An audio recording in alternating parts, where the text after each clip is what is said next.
Nine TV Telangana news కి స్వాగతం.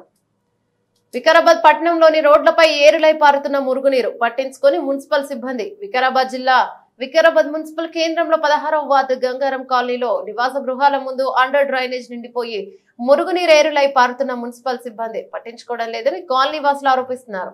Under drainage నుంచి తీసిన మురుగును ఇళ్ల ముందే వేసి తీసే నాదుడే లేదని కాలనీ వాసులు మండిపడుతున్నారు. అండర్ డ్రైనేజ్ నిండిపోయి మ్యాన్ హోల్ నుంచి మురుగునీరు ఏరులై పారుతుంది. ఈ విషయమై కాలనీ వాసులు ఎన్నో మార్లు మున్సిపల్ వార్డు అధికారి యాదయ్యకు మున్సిపల్ సిబ్బందికి తెలియజేసినా పట్టించుకోవడం లేదన్నారు.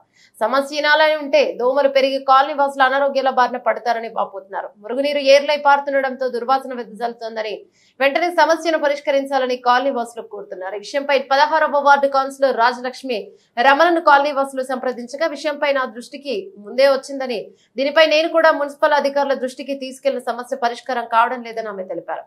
త్వరలోనే కమిషనర్ దృష్టికి తీసుకెళ్లి సమస్య పరిష్కారానికి కృషి చేస్తానని రాజలక్ష్మి రమణ తెలిపారు.